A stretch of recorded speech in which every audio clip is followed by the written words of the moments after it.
Uno de los temas a tratar en la antesala de las negociaciones para la revisión del Tratado de Libre Comercio entre México, Estados Unidos y Canadá es el de la explotación y comercio de los minerales críticos. Hasta ahora, la Oficina Comercial de Estados Unidos, representada por Jamieson Greer y Marcelo Ebrard, secretario de Economía en México, han acordado un plan para fortalecer la cadena de suministro, priorizando sectores como el automotriz y de semiconductores. Con esto, pretenden eliminar la dependencia de Estados Unidos respecto de China para el abasto de minerales críticos. Sin embargo, México no cuenta con una orientación clara de su política comercial. ¿Cuál es la importancia de este recurso en la producción mundial? ¿Quién explota los minerales críticos mexicanos? ¿En qué términos convendría a México la explotación y comercialización de esa riqueza mineral? Esto y más en Lo Marginal en el Centro. Buenas noches, les habla Nadia Campos. Bienvenidos a este espacio de análisis. Uno de los puntos que se abordarán en la fase previa a las negociaciones para la actualización del tratado entre México, Estados Unidos y Canadá es el relacionado con los minerales estratégicos. En este contexto, el representante comercial de Estados Unidos, encabezado por Jameson Greer, y de parte de México, por el secretario de Economía, Marcelo Ebrard, han consensuado una hoja de ruta para su extracción y su puesta en el mercado. En esta ocasión veremos qué son, para qué sirven los minerales críticos, cuál es la importancia de México en cuanto a la posesión de estos, qué reformó la ley minera de 2023, quién explota y bajo qué términos esa riqueza y qué cambió con dicha ley, en qué términos convendría a México la negociación de explotación y comercialización de esa riqueza mineral. Tenemos para este análisis con nosotros a María Cecilia Costero Garbarino, doctora en Ciencias Políticas y Sociales con orientación en Relaciones Internacionales por la UNAM, profesora investigadora en el Colegio de San Luis, maestra en Estudios de África por el Colegio de México y miembro del Sistema Nacional de Investigadores. Bienvenida, Cecilia. Buenas tardes, un gusto poder compartir esta tarde con ustedes y con mis colegas en estos temas que a todos nos interesan. También tenemos a Ramsés Alejandro Pech Razo, experto de la industria de hidrocarburos, energía geotérmica, energía y economía. Es asesor en proyectos de energía y economía tanto para la industria privada como instituciones de gobierno e integrante del grupo Carabia y Asociados. Bienvenido, Ramsés. Buenas tardes y gracias por la confianza y la invitación. Para empezar este tema tan complejo, tenemos que hacernos claridad de la situación estratégica que conlleva la posesión de estos recursos. Entiendo que el concepto no es nuevo. Fue definido formalmente en 1944 por el Ejército de Estados Unidos como aquellos materiales requeridos para usos esenciales en una emergencia de guerra, cuya adquisición es lo suficientemente incierta como para requerir provisión previa. Ramsés, en su opinión, ¿qué son, para qué sirven los minerales críticos y cuál es la importancia de México en cuanto a la posesión de estos? Bueno, yo creo que los minerales críticos están tomando una relevancia en este siglo XXI, derivado de las condiciones que se tienen de su extracción y sobre todo, como lo está comentando el día de hoy, es parte fundamental en la parte de algunas circunstancias de armamentos, en la industria automotriz y en alguna parte del sector de energía. Yo creo que aquí lo que tenemos que dejar muy en claro de estos minerales críticos es determinar que nuestro país cuánto es el potencial que se tiene, cuánto es su explotación y cuánto de ello podemos llevar a cabo bajo el Tratado de Libre Comercio con los nuevos cambios que se realizaron, sobre todo la ley minera. Hemos de dejarlo muy en claro y como en la conversación que vamos a continuar, que en México actualmente carecemos mucho de tener plantas, perdón, que tener centros mineros que puedan darnos una explotación y si todo hasta el momento, de acuerdo al servicio geológico mexicano que tenemos, estamos desde un punto de vista todavía en prospectos y en algunas partes en exploración. Entiendo. Cecilia, Cambiando un poco la perspectiva hacia las relaciones internacionales, a nivel mundial, ¿con qué países tiene vínculos México por la producción de estos minerales? Y pues, ¿quién lleva ventaja a nivel mundial igualmente en su explotación? Hablar de minerales críticos significa, como muy bien nos acaba de explicar el profesor Pech, hablar de estos minerales que son sumamente estratégicos. El primer lugar dentro de los países que pueden extraer este tipo de minerales se encuentra, por supuesto, China, pero también encontramos a Brasil, dentro de África, la República Democrática del Congo, y México pues también tiene una riqueza fundamental. Como bien acaba de plantear también Nadia al comienzo de esta emisión, en el pasado mes de febrero de este año se estableció un plan de acción entre el representante eh, comercial de los Estados Unidos y el secretario de Economía de México. ¿Por qué es importante hablar de estos minerales críticos? Porque implica no solamente que se pueda añadir un nuevo capítulo dentro de esta revisión que se está haciendo del Tratado de Libre Comercio México, Estados Unidos y Canadá, sino que significa plantearnos como país la posibilidad o no de llevar a cabo una transición o reconversión industrial que abogue más por energías más limpias, no tan contaminantes. Como bien explicó también el profesor Pech, todos los minerales críticos, estratégicos, se utilizan en vehículos eléctricos, en teléfonos móviles, en drones, pero principalmente en el sector de desarrollo de la industria militar. Entonces, hablar de minerales estratégicos o críticos implica remontarnos también a plantear temas de geopolítica, tratar de ver no solamente cómo se llevan a cabo estos procesos de cooperación económica, sino también hablar de cómo hacer para garantizar el acceso, en este caso, de las principales potencias del mundo, en este caso de nuestro vecino del norte, por lo que hablar de minerales estratégicos implica hablar de geopolítica y de un asunto de seguridad nacional. No cabe duda que los minerales críticos se han vuelto una necesidad de primer orden, pues, para todos los países y ahora más que nunca con lo de las nuevas energías, pues todos los problemas geopolíticos que se han dado eh, últimamente, pues los países, supongo, deben ponerla como prioridad. Cecilia, desde tu visión institucional, eh, ¿qué nos puedes decir sobre la reforma de la ley minera de 2023 y quién explota y bajo qué términos esa riqueza en nuestro país y pues también los cambios que originó dicha ley? Nadia, este es un tema fundamental. Primero porque recientemente, a partir del 2023, se reformula la ley minera en México. Y no solamente la ley minera, sino con implicaciones en otras normativas, por ejemplo, en la ley de aguas o en la misma Ley General de Equilibrio Ecológico y Protección al Medio Ambiente. Eh, Implica los cambios fundamentales, yo los veo sobre todo restringidos o delimitados a los siguientes temas. Primero, que las concesiones mineras ya no se van a llevar a cabo o ya no se van a otorgar para que duren 50 años, sino nada más 30 años. Las licitaciones tienen que ser públicas, es otro punto distinto. Las prohibiciones mineras se van a llevar a cabo en áreas naturales protegidas. Otro punto que ha sido fundamental en esta ley minera tiene que ver con llevar a cabo consultas en pueblos indígenas y, por supuesto, poder fortalecer el servicio geológico mexicano.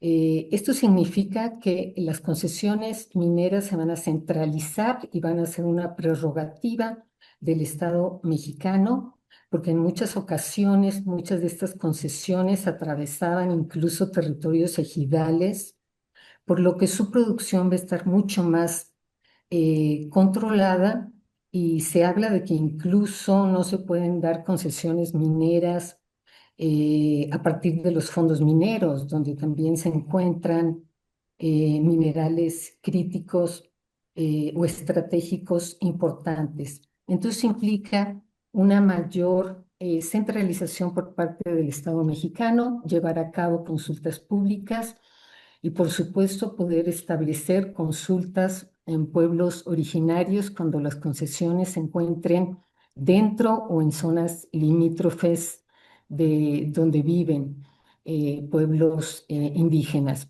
Para mí son los principales puntos y bueno, de que esto se lleve a la práctica, pues queda también un largo trecho, pero lo cierto es que se han estado frenando algunas concesiones y tenemos que recordar que si hablamos de minerales críticos, hablamos principalmente de las 6 principales concesiones mineras: litio, cobalto, cobre, grafito, níquel y lo que se llama como tierras raras, que son 17 elementos químicos.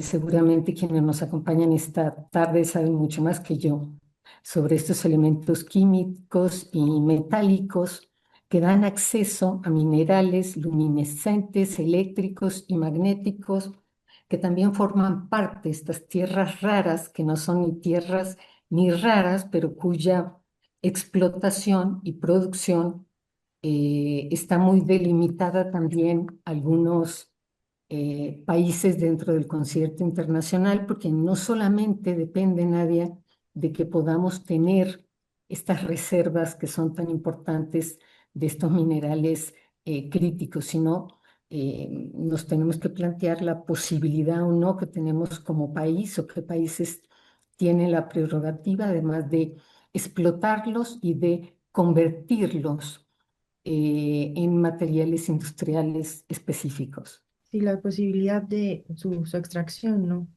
Bueno, o como podría decirse, este, acceder pues a estos materiales.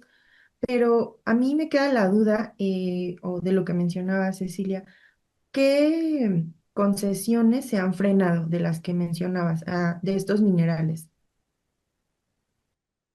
Por ejemplo, en el tema del litio, la ley minera también ha establecido instituciones del Estado mexicano como Litiomex.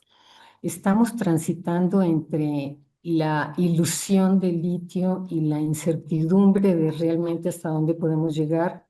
Se han respetado, por ejemplo, en nuestro país algunas concesiones chinas, pero se han frenado otras concesiones de muchos países interesados en la prospección y en la explotación del litio en nuestro país. Sabemos que en el caso de Sonora, en Bacadehuachi, en fin, hasta en San Luis Potosí, tenemos algunas reservas de litio que se lo ve dentro de estos minerales críticos también como estratégicos. eh, y bueno, se han frenado algunas concesiones porque no podemos obviar 2 asuntos, Nadia. Primero, este deseo que es nuevo del Estado mexicano de querer ver a estos minerales estratégicos, un poco remembrando esta Constitución de 1917 de Carranza como parte exclusiva de los intereses de los mexicanos, la posibilidad de que sea el Estado mexicano el que dé mínimas concesiones o el que pueda lograr, veremos, la exploración y la expropiación. eh, y también, bueno, estamos frente a la posibilidad entonces de que con esta revisión del actual TEMEC, este capítulo 8 que nos habla de la soberanía de los hidrocarburos por parte del gobierno y de los mexicanos, se pueda revisar y veremos próximamente si como parte de esta revisión de este importantísimo tratado trilateral se añade, como se quiere, se está pensando añadir a corto plazo un capítulo que pueda hablar de la forma en que se van a dar estas concesiones o no, en el caso de México, frente a los intereses de los inversionistas de América del Norte, en la exploración y expropiación de este tipo de minerales. Sí, entiendo. Sí, por un lado está la soberanía, pero por otro lado lo que mencionabas, ¿no? Las capacidades de, pues, poder explotarlo y poder acceder a ellos y aprovecharlos al 100%. Y bueno, creo que aquí le toca a Ramsés desde, pues, que conoce de cerca el sector industrial, ¿cómo ha recibido la industria, Ramsés, estos cambios ocasionados por esa ley? ¿Resistencias, Muy, hubo apoyos?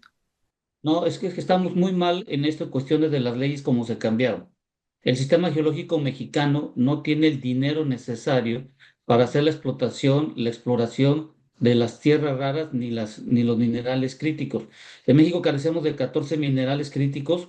El litio, la primera tonelada, de acuerdo al Litiomex y el dinero que se le ha dado, vamos a tener la primera tonelada dentro de unos 10, 12 años, derivado del presupuesto que se les asigna, derivado que muchos de estas, el litio que tenemos que tenía la minera que está en Sonora, estaba en fase de una prueba piloto de una planta, derivado que donde está el litio está una formación de arcilla, y en el mundo solo existen tres tipos de minas, donde hay una en Estados Unidos y la de México apenas estaba haciendo una prueba piloto. Entonces, el cambio de la ley minera desde el punto de vista industrial y de acuerdo al Tratado de Libre Comercio y lo que he estado pudiendo observar aquí, que estoy ahorita en Estados Unidos, en la parte de cuestión minera no va a funcionar mucho, derivado que el sistema geológico es el que tiene que hacer la exploración y revisar en un dado caso de hacer la inversión de la exploración de las minas, sacar a licitación y alguna empresa pudiera entrar de acuerdo a la información geológica que se tenga. Ya tenemos experiencia mucho en los campos que se dieron en el 2015, en donde en el sector de hidrocarburos muchas empresas, dependiendo de la información geológica que se tenía, tuvieron que hacer reinversiones para poder asegurar que las reservas y las extracciones de petróleo crudo se pudieran realizar. Esto mismo va a ocurrir en nuestro país, derivado de que el sistema geológico mexicano se le tiene que dar una mayor cantidad de dinero o permitirle hacerle, que en la ley lo pueden hacer, es la parte de hacer la exploración con otras compañías, y reza en la ley que si la compañía llegase a tener o un nuevo descubrimiento, en un momento dado podría continuar haciendo la explotación. Pero en México debemos dejarlo muy en claro. Ni en litio, ni en tierras críticas, ni en minerales críticos tenemos ninguna tonelada hoy en día en el corto plazo para poder explotar. ¿Se necesita mucho dinero? Sí. Por ejemplo, para la extracción del litio dentro de unos 10 años necesitamos entre 5,000 y 8,000 millones de dólares. Nomás observemos cuánto es el presupuesto que se le ha dado a Litiomex, cuánto es el dinero que se le ha otorgado, y entendamos esto. Muchas de las inversiones que hemos visto en parte de la Secretaría de Economía y de todo el sector minero son de las cuestiones de compañías que provienen de Canadá en su mayoría. En Estados Unidos está interesado sobre todo en los minerales que estamos hablando hoy, tierras raras y minerales críticos, y también el litio, pero dependerá mucho sobre la estructura la permisología que se le pueda dar, sobre todo en las concesiones, porque en los últimos meses hemos observado, como le pasó a la empresa china, que todavía sigue en un litigio internacional, que le quitaron la minería que tenía en un momento dado de explotación de litio. Eso debemos de entenderlo, que para que tú puedas extraer, no es simplemente detener la formación geológica en donde está, hay que hacer inversiones, hay que hacer pruebas, hay que hacer estudios físicos, químicos, hay que ver si es a cielo abierto, si está bajo cierta profundidad, y todo esto significa dinero. Y bajo el Tratado de Libre Comercio, como yo estoy observando, y como estamos viendo hoy en día, la nueva geopolítica en donde Estados Unidos va a ser principal, que va a controlar, hoy está controlando el petróleo crudo, va a controlar el gas natural. No por eso vimos a ciertos países que ya se acercaron, más de 50 países en los últimos días, para hacer acuerdos comerciales, como lo hicieron con México, vimos los países, algunos de América Latina que fueron a Washington, sobre todo para la explotación de minerales críticos que en Estados Unidos pudiera tener. Recordemos que ahorita viene una guerra en cuanto a tener la cantidad en el futuro de tanto tierras raras como minerales críticos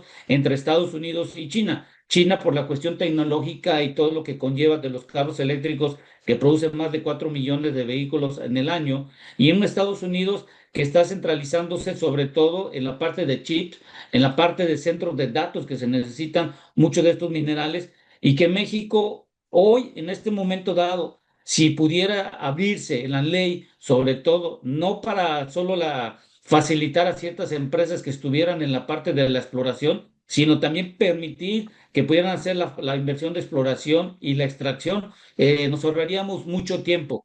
Y un ejemplo de esto es Litiomex, porque si vemos los presupuestos que le asignan al Litiomex, muy pobre, muy poco, y se necesitan muchas inversiones que creo que hoy a la administración actual estamos viendo que está teniendo muchos problemas en cuanto a los ingresos. Ya lo vimos en los precriterios de Secretaría de Hacienda Crédito Público para el 2027. Vamos a gastar la misma cantidad y vamos a tener una deuda por arriba de 1 billón de pesos. Entonces, hay que entender esto, que el riesgo financiero, sobre todo de inversiones, tiene que ser por parte de los privados para que el gobierno pueda tener la información geológica y todo lo necesario en el mediano a largo plazo. Si no se facilita eso, lo veo muy complicado que en el Tratado de Libre Comercio, en alguno de los capítulos que se van a discutir de evaluación y que se van a incrustar, no se tenga la facilitación no solo de la exploración, sino de la explotación, y ver las concesiones, como bien se comentó, que es a un cierto nivel más reducido, pero urge que podamos observar que en México no vamos a poder hacer la explotación de tierras raras ni minerales críticos al nivel de presupuesto que podemos tomar como ejemplo Litiomex. Sí, entiendo.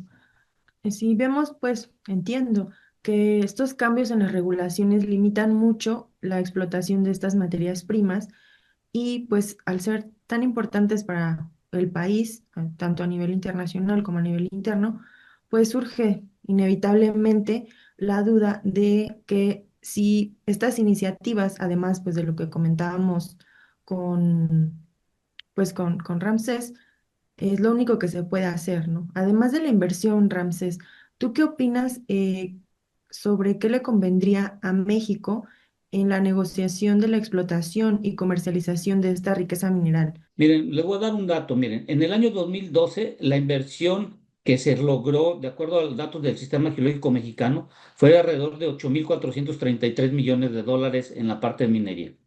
En la parte ya en el año 2025 bajó a 3.800 millones, y esto creo que debemos de entenderlo, que en México hay 529 proyectos mineros, de los cuales 228 están en la fase de exploración. Imagínense, casi más del 50% lo tenemos en fase de exploración. 180 están en producción, 24 en desarrollo y 97 se encuentran suspendidos o cesados. Imagínense 228 que necesitan hacer inversiones continuas de dinero, dependiendo del tipo de formación, en la zona donde está, los riesgos que se tienen hoy en el sector minero en cuanto a la seguridad. Ya vimos el caso de los mineros que tuvieron en ciertas zonas, que hemos visto que la parte del narcotráfico también se han metido. Todo esto ligado a la parte de inversión, seguridad del personal, seguridad en cuanto a la parte financiera y todo esto, debemos de tenerlo y ponerlo y plasmarlo sobre todo en las futuras negociaciones. Es de entender que muchas empresas de Estados Unidos necesitan los minerales críticos, las tierras raras, lo necesitan, y creo que aquí lo más importante que tendríamos que estar visualizando es el cómo podemos nosotros, desde el punto de vista legal, se pueden hacer las concesiones en donde se permita la exploración y explotación. Porque con este dato de la reducción de 8.433 millones de dólares de inversión en la parte minera, 3.800, pues deja mucho que el gobierno en un momento dado le pueda dar el dinero suficiente al sistema geológico mexicano para que haga las investigaciones en exploración, tenga toda la caracterización geológica de todas las futuras minas que pudieran en un momento dado salir a licitar y ver qué tipo de licitación estarían dando y qué tipo de, de impuestos y todo lo que conlleve, y ver de cuántas esas licitaciones, cuántos de estos están interesados en intervenir. Recordemos una cosa, en Venezuela hay tierras raras y minerales críticos que Estados Unidos también ya está viendo. Hoy Venezuela, que es un aliado de Estados Unidos en el sector de hidrocarburos, Estados Unidos le está comprando oro a Venezuela y estamos viendo tierras raras y minerales críticos, puede ser una gran competencia para México, sin lugar a duda también Cuba, porque Cuba empezó a pagarle minerales críticos a China de la deuda que tenía, y vemos países de Sudamérica que también tienen ciertas características de minerales que pudieran extraer y que Estados Unidos está muy interesado en poder tenerlo. No por eso estamos viendo hoy en día la cuestión geopolítica y sobre todo el dinamismo de los cambios que estamos observando día tras día desde el mes de febrero, que se iniciaron, sobre todo el inicio en la parte de Venezuela. Ya está Venezuela, ya está Cuba, estamos viendo ahorita un paro momentáneo en Irán, vemos un Israel y vemos que hoy en día Estados Unidos está posicionándose en tener hacia el futuro la cantidad de minerales y tierras raras. Debemos dejar algo en claro. Si México no puede darle la facilitación de poder tener estos minerales en un menor tiempo, va a buscar otros lugares, otros países en donde la inversión de empresas de Estados Unidos se pueden ir, y eso es muy malo, derivado que podríamos tener inversión extranjera nueva, directa, en nuevos negocios y modelos de inversiones que se pueden tener en el sector minero. Sí, sí, sí. Sí, está difícil, ¿no? Pareciera que vamos a obligar a Estados Unidos a obligarnos a nosotros, ¿no? En lugar de poner, pues, mayores facilidades, eh, pues, para nosotros en la negociación estamos poniéndonos la más difícil a nosotros mismos, ¿no? Y con eso, pues, Y, ajá, adelante, Ramses. sí, si me permite, nada más para adicionar, miren, nada más les doy este dato. En México operan 158 empresas en México, 124 son de Canadá, 17 son de Estados Unidos y 4 son compañías de China. Entonces, no por el hecho que tengamos con Canadá, no por el hecho de que tengamos un Estados Unidos con menos compañías, yo creo que debemos de ponernos nosotros hoy en día, si realmente en México la administración pública tiene el dinero suficiente para las inversiones necesarias ante todo esto que estamos viendo. No estamos viendo hoy en día, por ejemplo, el primer viaje que están regresando ya los astronautas de Estados Unidos y de Canadá, y eso significa que a partir de ahorita empieza la nueva era espacial y la nueva forma de ir a otras latitudes de nuestro universo, principalmente ahorita en la Luna, y todo eso se necesitan tierras raras y minerales críticos, cosa que va a ser parte fundamental tenerlo en un menor plazo. En el mismo sentido, Cecilia, más allá pues de los obstáculos que hemos platicado, ¿cuáles serían también pues las mejores alternativas para que México no se empantane, ¿no? en este problema que ya inicia y pueda realmente industrializarse con estos recursos? Bueno, esta pregunta que nos haces, Nadia, es muy interesante. Primero deberíamos preguntarnos si nuestro país está dispuesto a transitar hacia un modelo de desarrollo de energías mucho más limpias, o vamos a seguir apostando como hasta este momento lo estamos viendo por un modelo de desarrollo a partir de energías fósiles, principalmente petróleo. No hay que olvidar que la criticidad de estos minerales cambian también con el tiempo, Nadia. Entonces va a ser bien interesante saber, porque sabemos que para 2030 se va a triplicar la necesidad de los aparatos militares, de los aparatos energéticos de los países por echar mano de estos minerales críticos. Se va a cuadruplicar el interés por tener el acceso a estos minerales que ahora están siendo críticos, porque los vamos a necesitar en términos económicos. Y bueno, estoy de acuerdo en que la dificultad siempre va a ser su extracción y su procesamiento, pero no podemos olvidar que México tiene muchos de estos minerales críticos que están siendo muy interesantes por las economías del norte, principalmente por los Estados Unidos y Canadá. Yo siempre le platico a mis estudiantes que el Tratado de Libre Comercio en México, Estados Unidos y Canadá, pues no es un tratado de libre comercio, es un tratado en materia de inversiones, que así como estuvo regido por el capítulo 11 en el Telecán, actualmente está siendo regido todos los temas de inversiones extranjeras por este capítulo 14. Entonces, lo primero que queremos ver es si se va a mantener el capítulo 14 del TEMEC como está, porque eso le da libre potencial flujos de inversión, principalmente de los Estados Unidos y de Canadá en nuestro país. En San Luis Potosí hemos tenido algunos procesos de inversiones extranjeras de estos países que no han respondido a los intereses de comunidades locales y hemos terminado en paneles de controversias internacionales dentro del Telecán y ahora del TEMEC. Entonces tenemos que ver si el capítulo que resguarda los flujos de inversiones extranjeras en América del Norte se va a mantener o no.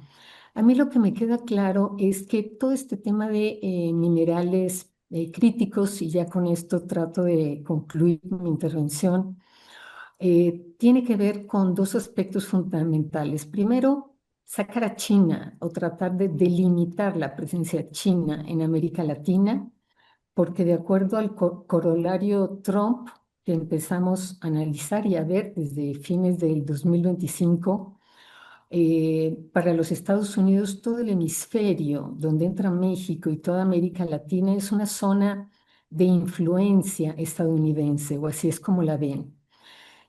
A pesar de los aranceles que se han impuesto a nuestro país, México sigue siendo el primer proveedor de los Estados Unidos. Y no podemos olvidar que cerca del 47% de la inversión extranjera que tenemos en nuestro país viene de los Estados Unidos, y después en mucho menor número, por supuesto, las inversiones canadienses están siendo muy importantes respecto al interés de las empresas canadienses en la extracción a tajo abierto y en otros tipos de extracciones mineras en nuestro país. Entonces, este discurso de querer evitar interrupciones de suministros, como ya pasó durante el periodo del COVID-19, y el tratar de mitigar estas cadenas de suministros y poder garantizar por parte de los Estados Unidos y Canadá el acceso a a esta minería o estos minerales llamados críticos o de tierras raras, va a seguir siendo fundamental, no solamente para sus cadenas de producción, sino para su desarrollo tecnológico, industrial y bélico. Entonces, lo que nos interesaría ver es ver, bueno, cómo se va a negociar entonces estos otros capítulos dentro del TEMEC y cómo va a quedar el capítulo 14 en materia de inversiones. Porque si le seguimos dando, como hasta el día de hoy, la potestad a las empresas estadounidenses y canadienses de que puedan insertarse en todos los territorios y provincias mexicanas y tenemos que darles un trato como si fueran nacionales, no le podemos exigir eh, ningún tipo de procedimientos específicos, y mantenemos este capítulo 14 de inversiones como está hasta este momento, pues no le va a quedar más remedio a nuestro país que seguirse abriendo los flujos de inversión extranjera en el sector minero. Sí, creo que, bueno, es un problema pues con muchas aristas, ¿no? Tanto la falta de inversión, la falta de, bueno, de de pues una regulación favorable y pues para nuestra industria también, la falta de desarrollo que ya comentaban, ¿no? Y la falta a lo mejor de la transición que no se ha visto de forma clara que nuestro país quiera hacer. No logra articular todo esto. eh, no se logra articular todo esto, pues, para que haya un verdadero, pues, como una estrategia, pues, a largo plazo. Y para cerrar este análisis, Ramses, no sé si quieras compartir algunas palabras finales con nuestro público sobre lo que hemos platicado. Yo creo que hay que entender, hoy en día la inversión de que estamos llegando, inversión extranjera directa a nuestro país, la mayoría, como bien lo estamos comentando ahorita, mayormente es para el sector automotriz. De parte de Estados Unidos, sobre todo porque hemos de recordar que en México hemos fallado en cuanto a la utilización del Telecan en su momento y en la segunda parte, en el 2020, el TEMEC, porque nos convertimos en un sector manufacturero de ensamble de tecnología patentada de otros países. No hemos aprovechado como en su momento dado lo hizo China, cuando en el 2005 muchas de las empresas de Estados Unidos fueron para allá, copiaron y ellos se convirtieron en un poder tecnológico que nosotros pudiéramos haber tenido la posibilidad de haberlo hecho, cosa que lo dejamos de pasar.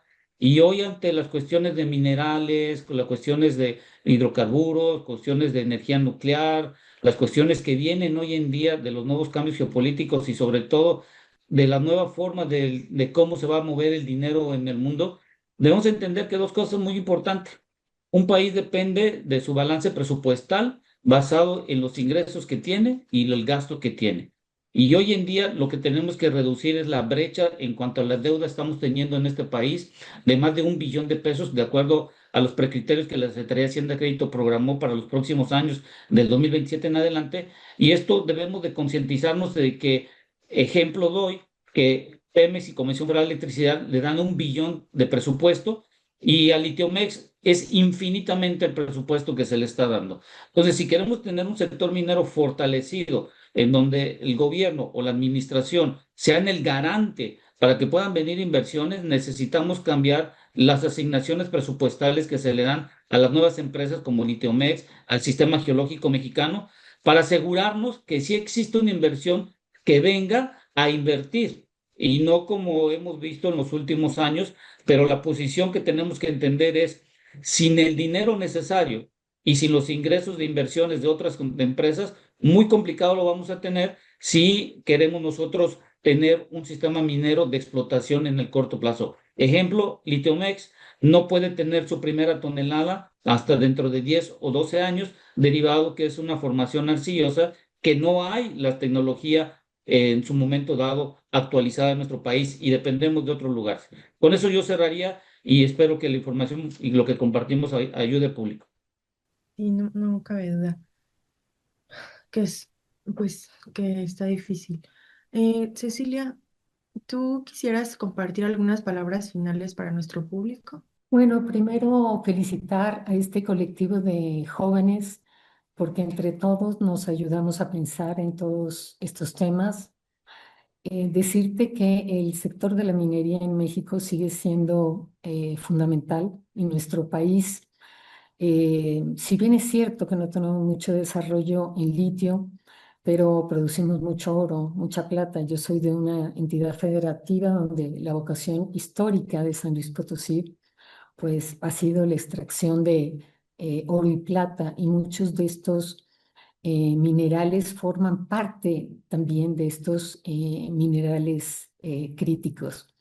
Me queda claro que con la frontera inmensa de más de 3.000 kilómetros que compartimos con los Estados Unidos y con estos 10 estados fronterizos donde se mueve muchísimo interés económico, comercial y además personas, el sector minero mexicano va a seguir siendo importantísimo en todos los flujos de inversión extranjera, tanto canadiense como estadounidense, en nuestro país, ¿no? Y con este discurso del corolario Trump de ir más allá de la doctrina Monroe, o sea, ya no es solo América para los americanos, sino todo el hemisferio continental dentro de esta égida, como ya lo ha dicho pues este gobierno republicano actual en la Casa Blanca.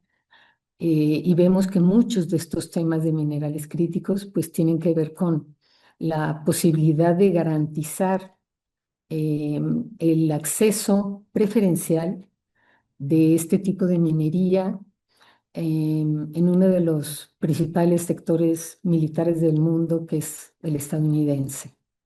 Entonces, pues vamos a seguir de cerca esta revisión del Tratado de Libre Comercio. Vamos a seguir hablando de estos minerales críticos seguramente a lo largo de todo este año y vamos a ver si más allá de nuestras normativas en México, eh, pues vemos que se abren selectivamente concesiones que nos permiten hablar de provincias mexicanas ganadoras o desprotegidas dentro de estos tratados internacionales que firma nuestro país con el mundo y principalmente con América del Norte.